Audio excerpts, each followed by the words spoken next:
Hi, Sisi. Thank you sa tanong mo. Sis, yung N400, ba two form pinasa mo, isa sa'yo at sa anak mo.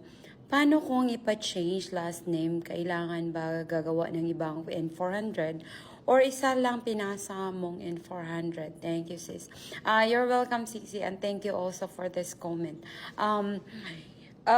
What we did before, we did a trial and error. Kasi wala kasing walang examples doon sa YouTube.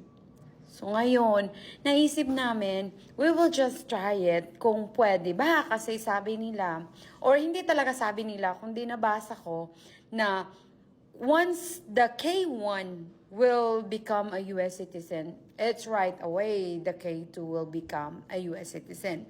So now, as it stated there, you can change right away your name once you become a US citizen. Pwede pala yun. So since pwede pala ng K1 na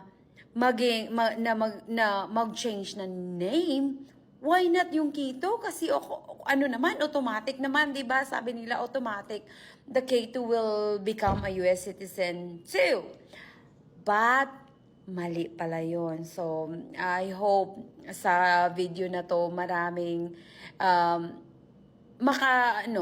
sa video na to makatulong din sa iba na hindi gagawa ng yung ginawa namin na trial and error since you see this video already.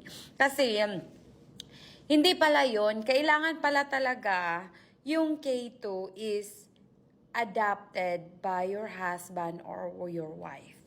It should be that the K2 will be adopted first before they become a US citizen. So now, for example, like me, naging kasi ito yung sinabi talaga ng tanong doon sa interview.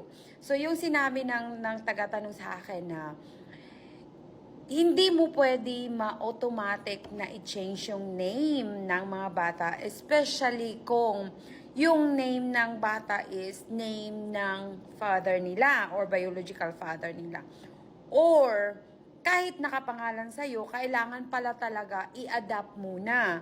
And then, after the adoption, that's the time na pupunta kayo sa Social Security and then i-change mo yung name ng anak mo or ng K2 mo bago siya makakuha pupunta pagkatapos doon sa Social Security, pagtapos na pupunta na kayo doon sa postal office wherein yung makukuha mo yung yung anong tawag doon, passport kung lalabas kayo ng ibang bansa ulit.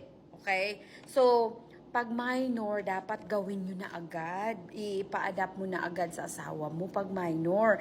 Kasi pag hindi, mag-a-apply na naman yung minor mo ng N600, hindi na N400. Hindi kasi kailangan kasi mag-a-apply ka isa lang talaga yung N400. Okay, pag hindi na minor yung bata, kailangan na mag-a-apply ng N600. Kasi may sarili na siyang may sarili na siyang isip o desisyon sa sarili niya. Kasi yung N400 kasi, ino-offer nila kasi kailangan mag-register muna sila ng drafts or drafting. Yung anytime kung kailangan ng government, yun. Kung kailangan ng government, yun, automatic na ipo-pull out sila. Yun, halimbawa, yung gusto na maging yung maging military o kaya mag-US Navy o kaya mag-US Air Force. So, yun, kailangan muna nilang mag-register ng mga ganun. So, anytime, kaya mag-a-apply sila ng N600 kapag 18 above na. So, ngayon, kung kagaya ng mga anak ko, pa sila, maliliit pa sila. So, minor pa sila, under pa sila sa akin at sa asawa ko. Kaya, pwede silang i-adapt ng asawa ko, tapos hindi na mag-a-apply ng N400. Ikaw lang na K1 yung mag-N400.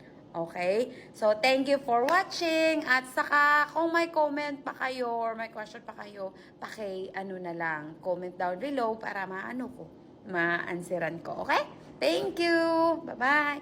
Uy, ano pala, congratulations in advance. Madali lang yung question as long as na nag-study ka. Yun nga sa ano ko, yung sa interview ko, ang dali lang. Kasi, everyday ko binabasa, hindi ko minimemorize talaga. Binabasa ko na lang, once pala, kahit pala para yung ano, nag-interview sa akin, parang kinakain yung ano, yung tanong. Yun yung dalawang ano lang, yung pinaka-unang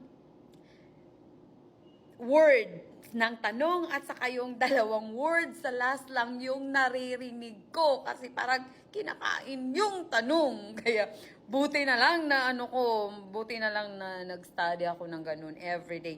Starting na nag-a-apply ako ng N400. Yun, everyday na talaga. Hindi talaga, yung parang yung pag-apply ko talaga, nag-study ako ng umaga, tanghali, at saka gabi. Yun talaga, binabasa ko yun paulit-ulit. Paulit-ulit ko, binabasa ko yun. Tapos hanggang nag-interview na, yun, agad, madali lang talaga. Ang dali lang ng nag-a-apply ako ng January. Meron akong timeline dyan sa sa YouTube. January ako nag-a-apply, tapos nagkaroon ako ng interview April, then yung oath ceremony ko naging September. Kasi hinintay pa kasi na maging 40 people yung mag-oath ceremony. Kaya yun. Tapos wala namang masyadong nag-a-apply, wala namang masyadong pumasa. Kaya yun, instead na sa Memphis, Tennessee kami mag-oath ceremony. Yun, nandun kami sa sa Oxford, Mississippi. Pumunta pa kami dun.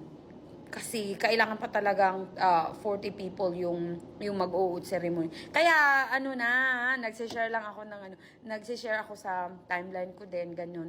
Congratulations in advance. Madali lang, basta kung kaya ko, kaya mo din, no? Kaya kaya nyo lahat.